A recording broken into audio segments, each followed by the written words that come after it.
friends, and welcome to another edition of the Mystery Wine Blind Tasting here at Field and Main. We have a beautiful day. As the storms have just rolled through, the sun is shining, and it's a perfect summer evening.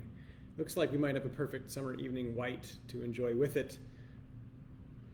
When Julie just passed me the wine and said that we were having a white tonight, I was delighted because frankly it just feels like a crisp white night, and I'm hoping that's what we're going to endeavor with this wine here. It has some elements that certainly suggest that, and wow, it's changing. The first sniff, I thought I might have an indication of what it was, and now I'm not sure, so that's fantastic. It's going to be a night to work through a wonderful wine together, and Erica's with us to do that. So thank you, Erica, for joining us. I'm so glad you're here, and hopefully you have the wine this week to play along. Lorna and Emily, good evening to you. Excited to have you with us. Wow, it's changing. I'm gonna need some help here though, for sure. Who else is with us this evening? Jan and the Swanbergs are here tonight. Jeff and Adrian, good evening and hello. How's everybody enjoying their summer so far? Hopefully things are going well for you. Here at the restaurant, we are in the midst of a pretty busy, bustling summer and preparing for another week or so before we then close for a couple of weeks to give the team a little bit of a break, but also to undergo a tiny renovation, an addition to the side entrance, which will become principally our main entrance.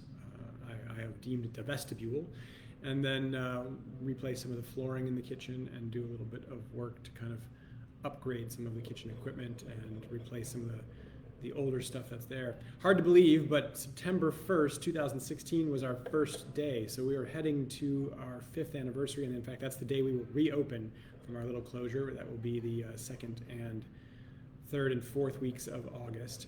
We will be closing this tasting down for the 2nd and 3rd week, and then reopening it for that 4th week, as I'll be back. I'll be here the entire time, but we'll be open and running back to this tasting. So we have this week and we have next week, and then we'll have the 4th week of August as well. So Allison's here with us, Susan's with us, Kristen is here, the Sanders are here, and Erica does have the wine. Tran, I just saw, I think Tran, you popped, yeah, good. Tran's here too. Tran has been biking all over the world, it seems like. I've seen some of your posts on Facebook, which are magnificent. A laden bike. My question for you, Tran, is did you have any wine in those saddlebags on your cycle as you were riding around? Or are you back onto wine now that you've finished cycling and have calories to consume? Oh, and Erica, I'm just delighted to hear that you made a birthday celebration reservation for the first weekend when we reopen. That's great. We look forward to seeing you then.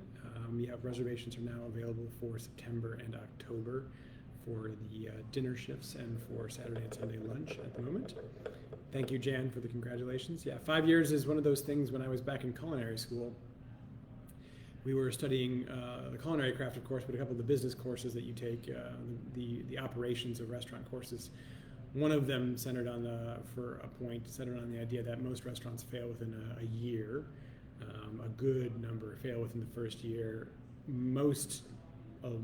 More than a great majority die or don't make it to past year 3. And if you make it past year 3, those who do don't usually make it. There's a large percentage that don't make it to 5. But once you make it to 5, there's a good chance that you make it beyond that and head on to some substance for a longer period of time. And so 5 years is a big deal. We're excited to get to that point and hope that we have some longevity ahead of us as well. So Mike and Emily joining us, thank you. And Tran, you did not carry bottles of wine while cycling. I understand that. I appreciate that from a wine perspective.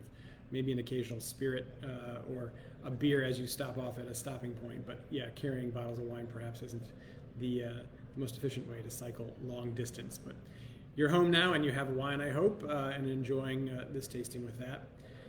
All right, folks, what do we got? We've got a white. And I must admit that right out of the gate, cracked the screw cap, poured it, and it wafted out of the glass quickly. So this is a pretty pronounced nose. It's not a shy nose, right? We have a pronounced quality to it. And I was like, I think this is Sauvignon Blanc. It had sort of a grassiness. It had a little bit of a citrusy note, and so I want to put that was the first thought, I want to put that on the board as an idea. We'll put a pin in that thought, but even now, as it's continuing to add aroma to the room even that I'm sitting in, not just in the glass, I want to think about other varietals too. So let's work this wine. Hello, Matthew. Good evening to you. And what do we have? So is this a light kind of pale wine? Does it have a medium kind of intensity? Is it kind of dark and rich? No, not so much, right? It's more on the pale side, as Lauren is pointing out. It's pale, lemon in color.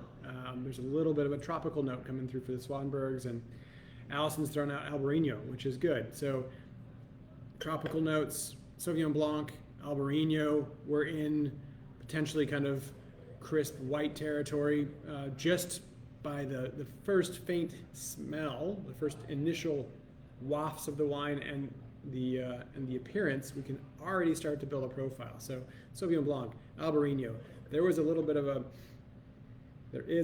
kind of a, how do I describe that?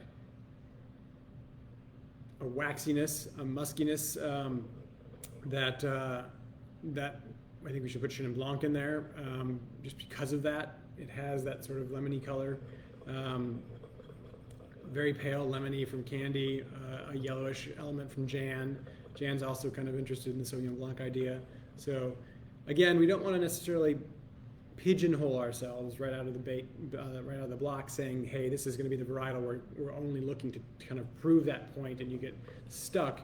But if there's an indication early that something should be considered, it's great to put a pin in it and really work that idea as well. All right, so pale, medium intensity. How about the alcohol here? What do we see? Anything in particular? It has maybe a moderate alcohol, right? It's forming legs. The tears are streaming fast, and they're thin. So there's every reason to think this is kind of 12 plus, maybe 13, right? So something in that realm. Candy, vapory. Is that a word? Yeah. And you have got a little bit of a vapor quality to this. This wine has an aroma that's sort of coming off. It's the esters, the volatile alcohol compounds that carry aroma are released quickly. This is not a wine that I think is terribly old. It's not showing any color variation that would indicate that. And it's also not a wine then, based on how expressive it is at this stage, would need time to develop, and so that's an indication perhaps of its production and its style. So if it was something that had a ton of oak, that was meant to lay down for years, that was concentrated, deeper, we might be considering a different varietal or different at least treatment, so we wouldn't probably anticipate smelling and tasting a very oaked regimen here. It's fruity, it's expressive, it seems fresh. So that's something you know about this wine already. There continues to be, and what I was saying waxy, it's not so much the waxiness as now it's more of a sulfur element. It's sort of sulfury. And Jeff, it's Boone's Farm. Okay, which flavor though? If you're gonna throw Boone's Farm out there, you have to be more specific. You have to go down to the flavor that we're talking about for Boone's Farm. No oak or wood through. Would hold up to seafood by smell alone. Yeah, Jan, I'm with you on that. I understand that. That sulfury note that I was picking up could be just an indication of a little bit of sulfur that's put in the bottle right before bottling and is meant to keep the wine fresh and preserved and will blow off, which is why I'm kind of aggressively swirling right now. Some of that usually just dissipates with a little bit of oxygen, and is another indication that the wine is pretty young and fresh. Eric is helping to drive the conversation forward in the way of aroma by talking about the citrus that's there and asking, anybody else picking up a little jasmine, white flower, something kind of a floral note? And Jeff and Adrian, the waxy to get in that, yes, I appreciate that. Sulfur, like think about a matchstick sulfur, that's what I'm kind of thinking.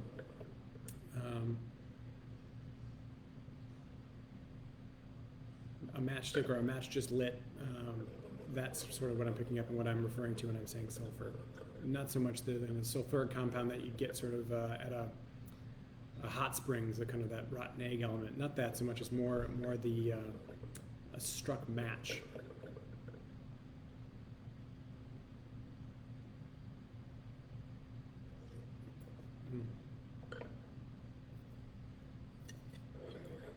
Okay, so from the nose side of things, we got some citrus, maybe a little bit of white flower. We've got a crispness, maybe a tiny bit of youth.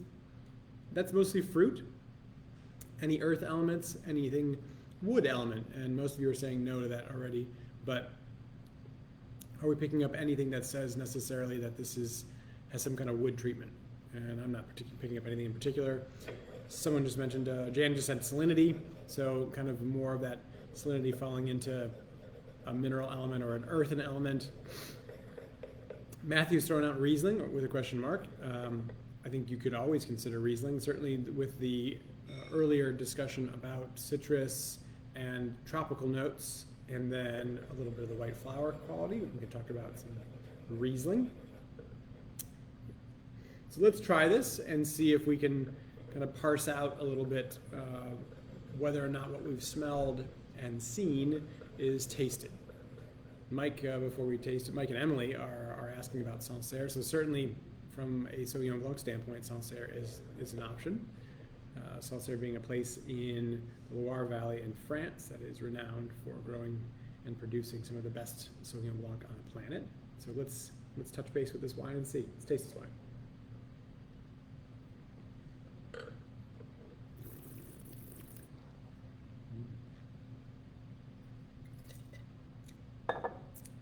There's a couple of points here, and then we'll come back to this, but Robert, perhaps going off of the Riesling question from Matthew, some faint petrol, picking up that petrol note. Petrol note is oftentimes an indicator of Riesling. Power suggestion and or found in the glass. Crushed gravel, like a wet slate kind of element, yes. Canned lychee flavor. Logan, if you're picking that up, that's another indicator of Riesling. Lorna, you just tasted it and said acid plus plus, and Erica's echoing that with a whoa, holy acid. And Candy's noting that she doesn't think she finds the creaminess that you would typically find in Sancerre here. Between Chenin Blanc and Sauvignon Blanc, I think that's an interesting kind of discussion point there, Jan, because there is a textural quality about this wine that isn't straight, say, New Zealand Sauvignon Blanc. So let's kind of use that as a reference point, right? And Sancerre as another one we can talk about. Texturally, I think we would get a little bit lighter wine, and wine that would have some kind of grassiness, perhaps a little bit more grapefruit, some lime. So I don't know that we're in total Sauvignon Blanc category, but it does seem to have some characteristics like Sauvignon Blanc. It has a greater viscosity and texture. So as you taste this wine, flavor, of course, is of interest and picking up on those aromas, but let's focus for a moment on just what's on the palate by way of taste. We've got high acid, which has already been talked about. Where's the texture at? Where's the alcohol at in this? Where does this wine hit you? Does it read like a skim milk, like a 2% milk, like a whole milk?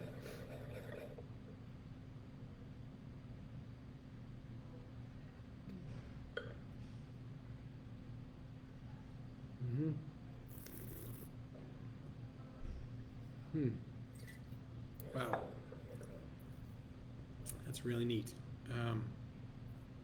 This reads a lot like Chenin Blanc to me. It doesn't read like Sauvignon Blanc, although there's a faintness that's just kind of running underneath. Just toward the finish, there's this sort of herbal bitterness that's sort of hanging out at the finish. There's a textural quality about this, though, that it doesn't seem like it's just Sauvignon Blanc. Allison saying the Albarino call, maybe not so much now. The finish is a little bit edgier.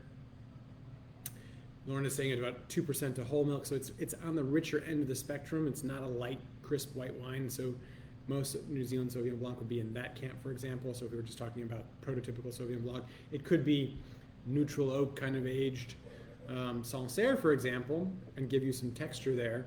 But there's sort of a waxiness. There's there's an interesting viscosity about this that I don't anticipate, I don't associate so much with Sauvignon Blanc. And yeah, we're not at the full whole milk kind of end of the spectrum, but we are in the sort of 2% plus maybe.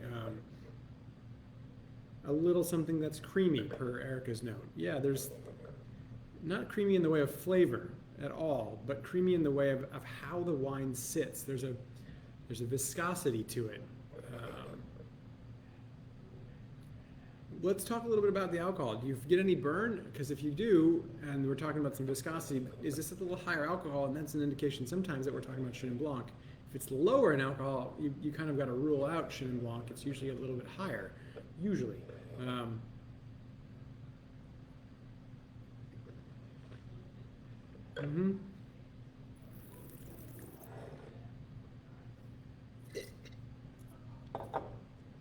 Wow. It's got really piercing acidity.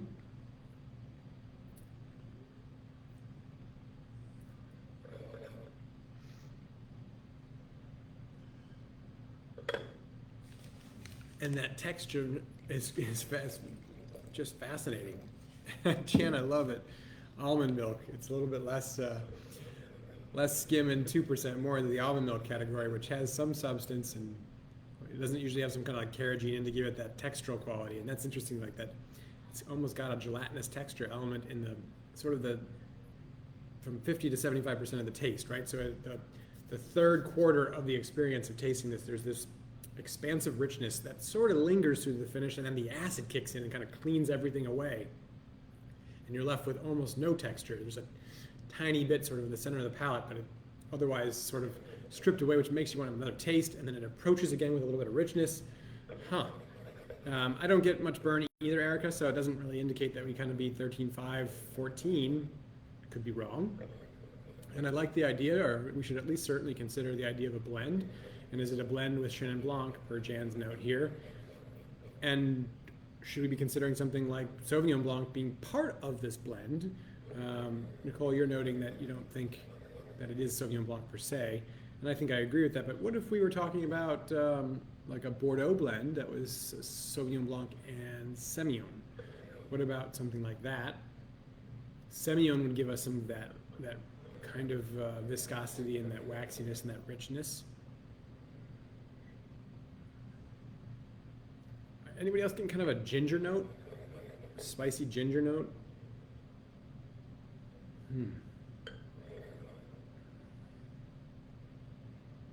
This texture too is making me wonder about some form of oak, right? Some kind of oak usage to give a little bit of volume, a little bit of body. I don't get a whole bunch of char, and I'm not getting a whole bunch of new wood smell, right? But texturally, that's all coming from the grape. That's interesting. Erica has my back on the ginger call. Thank you very much for that. What about Riesling? As we were initially, Matthew threw out Riesling, and it has a lot of notes, right? From that lychee element, from that tropical note, some ginger, to textural quality, potentially a little bit of higher alcohol, from an obviously more dry variation, right? This wine is dry, finishing dry. The white floral note.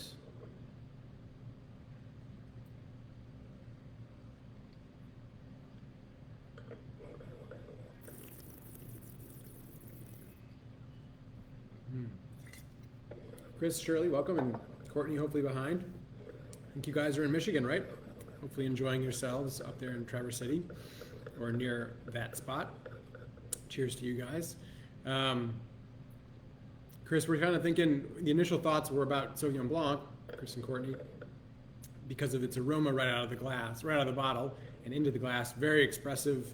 But then as we delve into it a little bit more, there's a tiny petrol note, there's a little bit of a white flower note, there's an element of citrus, of course.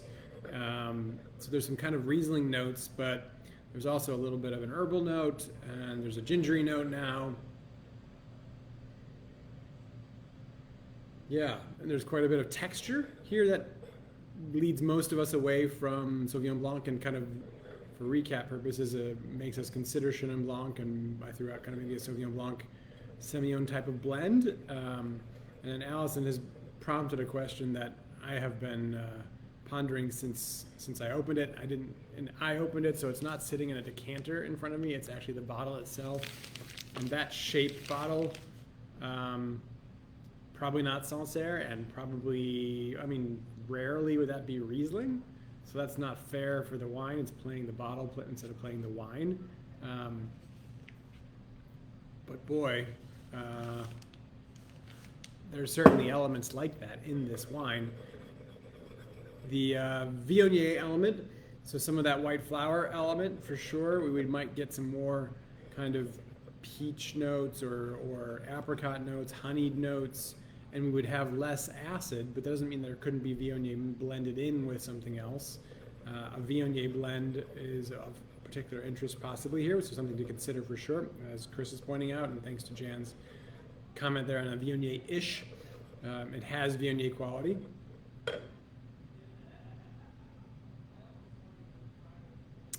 Kevin and Candy are noting, or Kevin is noting, not Sauvignon Blanc, but kind of a New World quality. Has Albarino notes. You can't has a finish. You can't place. Yeah, it does. It's intriguing, and that certainly was the comment earlier too about Albarino until the finish where it was a little bit more zesty, and so.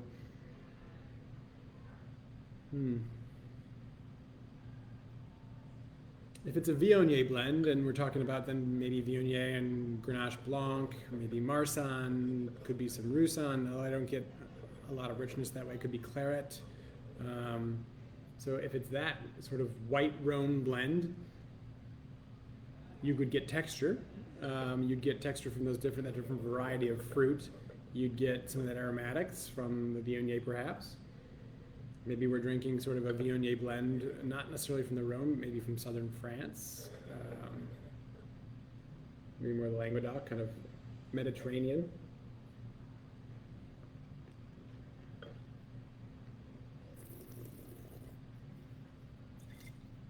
But certainly something with piercing acidity. So, and when you delve into the fruit, let's ponder for a moment the fruit. None of it's terribly ripe, is it? Is anybody getting a bunch of really ripe fruit?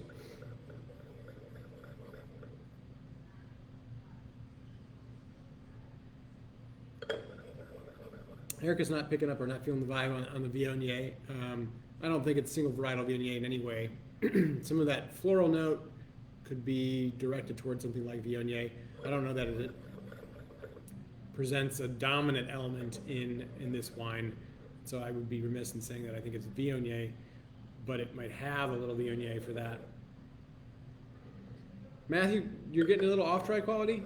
I'll taste it again. Let's see.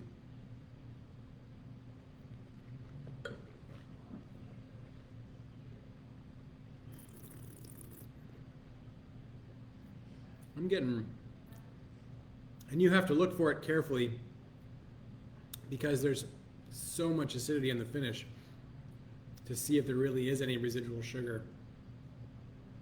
But that is bone dry, I think, so that's pretty dry, which that coupled with the fact that this is probably not super huge in alcohol, right? So if it was bone dry Chenin Blanc, we would be tasting, I think, a little bit more alcohol and probably a little bit more apple element or something that's a little bit richer. Possibly. Melon being the strongest, cantaloupe for Jan. Jan and Chris are kind of on the same realm, same wavelength there with respect to the fruit. So we're not talking something that has a whole bunch of ripeness. So maybe we're talking about a cooler place or an earlier pick in a slightly warmer place. So we talked about Sancerre, we talked about Riesling, but we didn't talk about from where. Grenache Blanc. Jeff and Adrian are thrown out there, which I think is an interesting call. We talked about Sauvignon Blanc and Semillon. So let's. I mean, we had a little bit of a call, I think, from Robert, right? Maybe, if I'm remembering correctly, about it being more New World. I'm sorry if that attribution was not correct, but New World versus Old. Where are you guys? Some of you are new. Some of you are old. Does this taste new or old to you? That acid takes me more on the old side of the world, but how How about yourselves?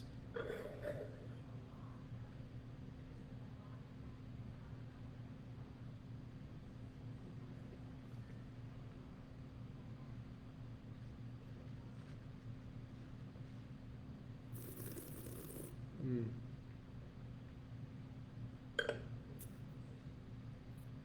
So David, you're thinking new. What takes you there? Jan's thinking the same thing.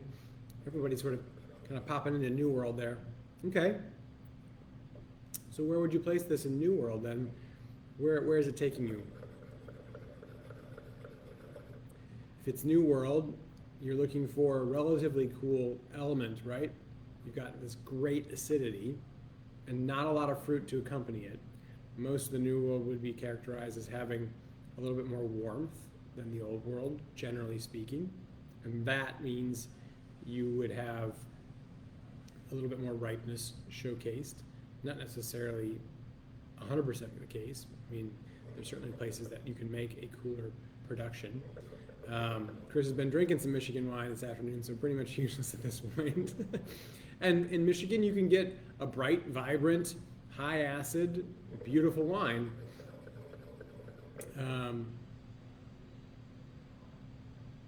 David, you're saying that basically the New World, because it's a little less complex, not necessarily super nuanced or having a greater depth, which would take you into the older world, perhaps. Although Eric is saying with the finish and a tiny bit of that complexity and the textural element there, she's picking up more of the old world. Chris is saying potentially to consider something from Santa Barbara. That's pretty cool. Jeff and Adrian, same thing, going to California. Mike and Emily are Australia. Cool. And then if you're thinking new or old, and most of you are thinking new, which is awesome, Oregon or Washington from Jan, what variety then? Where are you? Albino is kind of ruled out by most. Is it still sort of a Rhone blend or a Grenache-based blend, but New World done on this in this style? Is it Sauvignon Blanc and Semillon? Is it something different?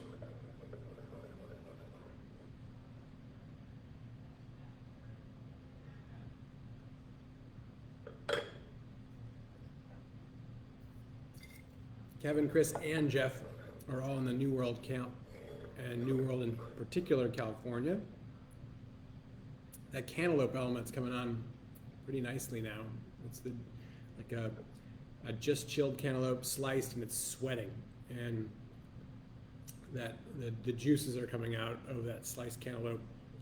The aroma's there, and that lingering retronasal kind of experience of having that bite of slightly chilled cantaloupe. And now I want a little bit of that, like a cured ham next to it, a slice of prosciutto or something of that sort. This would be delicious with that. Eric is struggling a little bit, and I am too, because this seems so strongly Sauvignon Blanc to begin with. And then from there, it's like, well, I don't think it's that, but where do I go? And Kristen, for you, it really reminds you of a Viognier you recently had in Sonoma. Cool. That's great.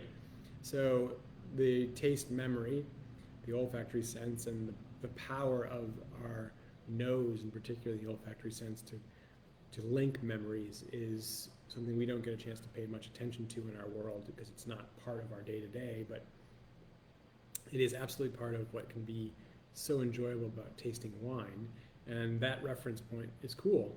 And that's, I mean, if I was just going based on the fundamentals, right, the elementary elements, my dear Watson, I wouldn't venture toward Viognier because of the acidity. And so if you've had one recently that reminds you of that, then there you go, you have an example, and that's pretty cool. Jan, are you saying Chenin Blanc from California? Are you saying Chenin Blanc from, we could be talking about Chenin Blanc from South Africa, or somewhere else? Candy, I agree, it has a little bit of that kind of Chardonnay creaminess, and I don't think it's Chardonnay per se as much as I think it is that sort of richness that's associated with Chardonnay, with maybe a little bit of a light oaking treatment. And that's where I don't know that you could get that ginger aroma from some of that tropical element, and that's still present for me. There's that cantaloupe, there's the ginger, there's a little bit of spice.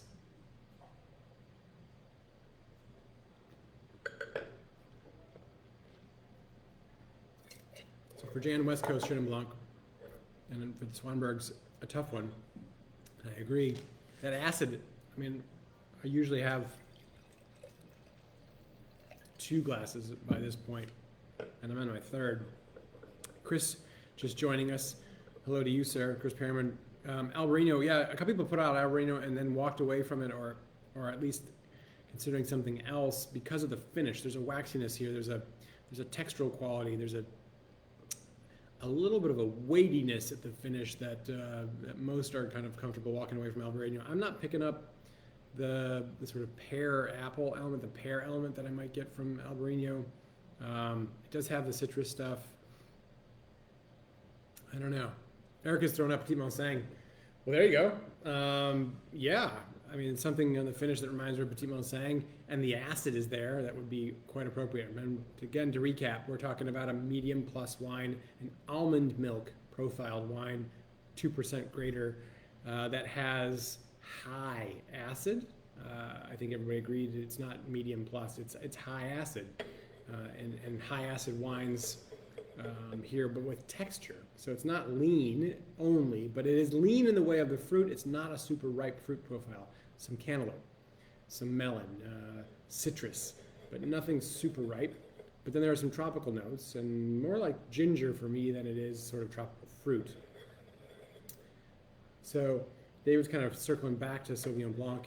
And Chris, for me, there's a sort of matchstick quality to this that indicates real youth, I think, here.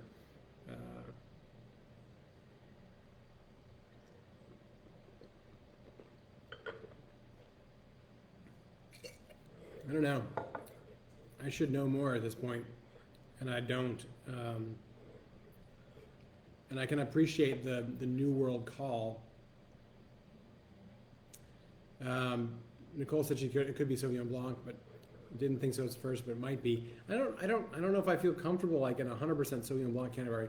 I think I'm more comfortable personally in the part Sauvignon Blanc for that acid and that profile, and part Semillon for that texture and that richness, and maybe a little neutral oak, large cask, 500 liter kind of foudre, big oak vessel. Matthew, when I say matchstick, I mean like a matchstick, like you light it and it goes out, and there's this aroma element that comes from that that I keep smelling. I smell like this. It's a sulfury element that is still here. It's real prominent for me.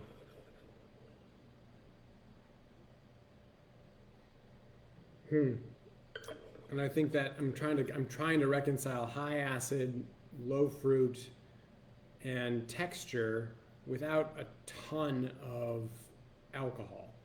So high acid, some texture, and a bunch of alcohol, I'm more comfortable Chenin Blanc. High acid, some texture, and a particular profile, that lychee, which I'm not picking up much now, and petrol and things, we could be talking about dry Riesling. And then we played the wine bottle game as opposed to the wine game, and it's not necessarily Riesling in that bottle, but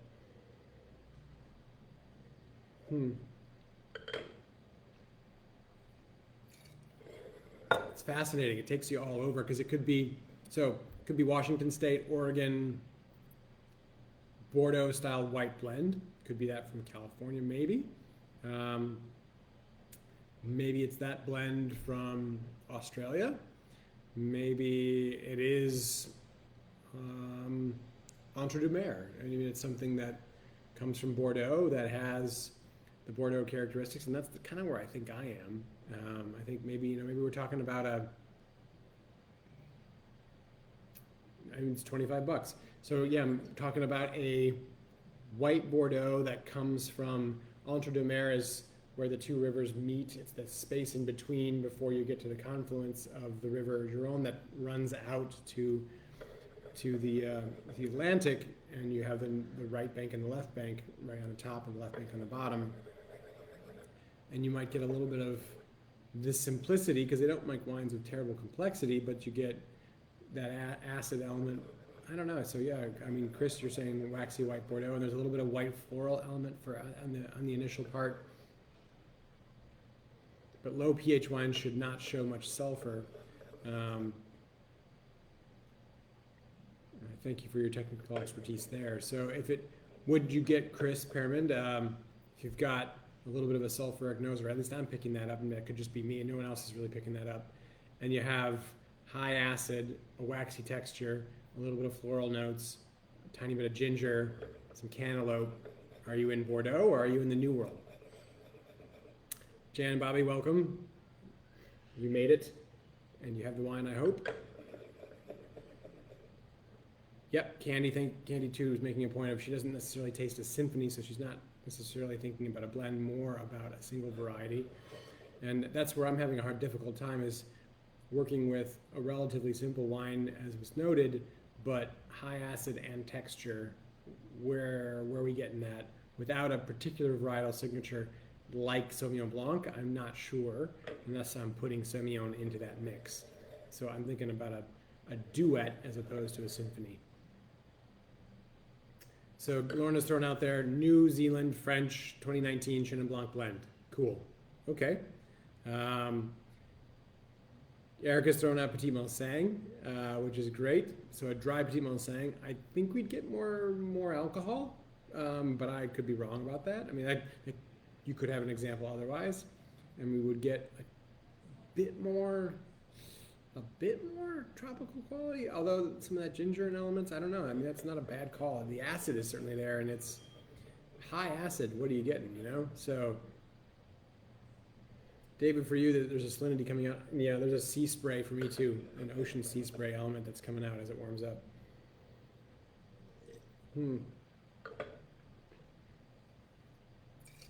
This is one of the toughest wines we've had to nail in a long time. I mean, we're 36 minutes in, and there's not a real clear sense from any of us about what it is, and Candy's prompting that with her question. It's time for a guess. Yes, I agree.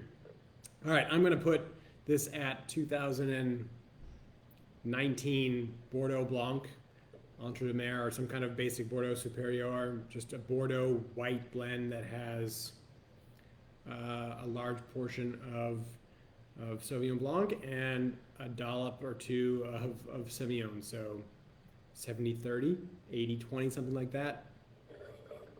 And we've got Petit Manseng, we've got some Riesling, we had some Viognier blend, we had Chenin Blanc blend.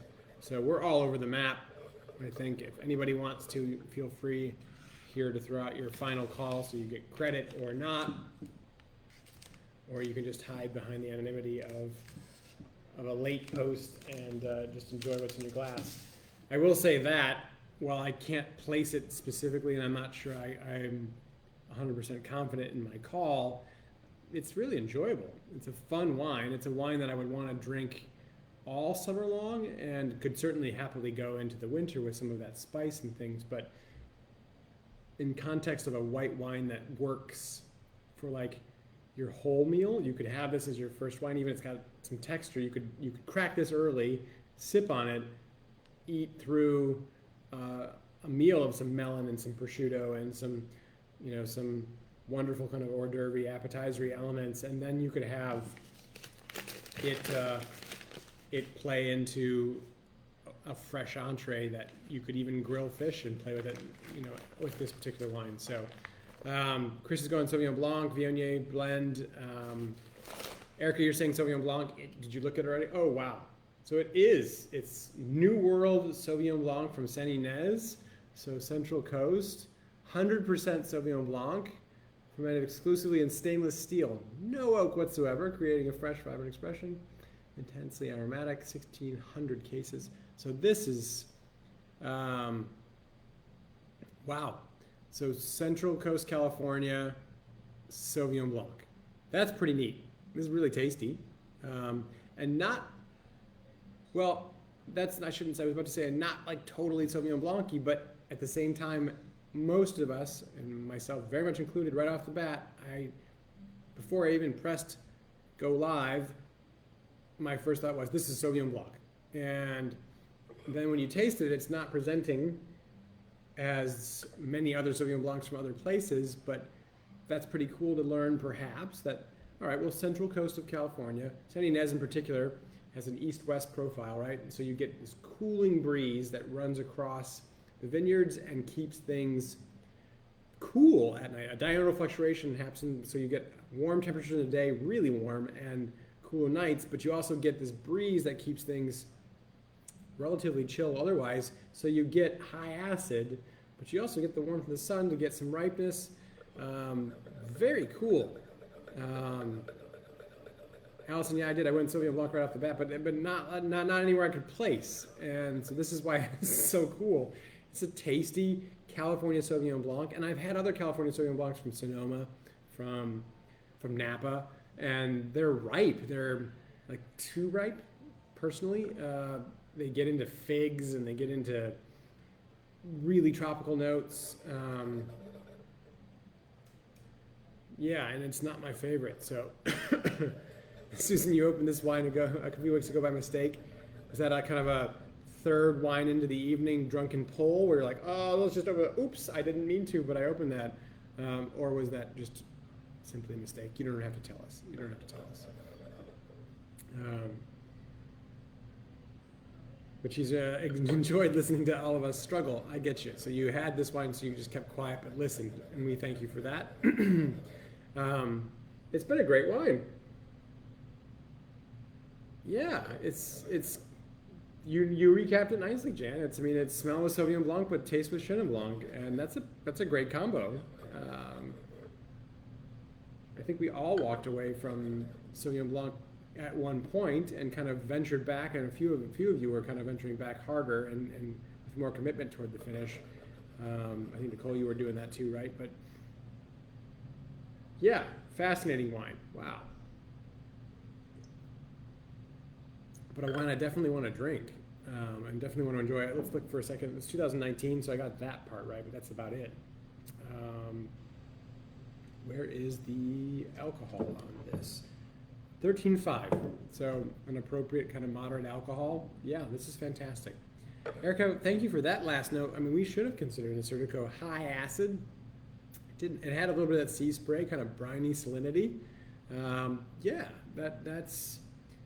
We should have thought about Greece and Acertico. We didn't get there, but I think we were flirting around the idea of Sauvignon Blanc, and as always, fun to taste these wines with you, and far more enjoyable and far more instructive for me too. So, thanks everybody. What a tremendous wine. I will see you next week, and we'll do it all again, hopefully with another fun wine, as though I'm sure it will be. Cheers, everybody.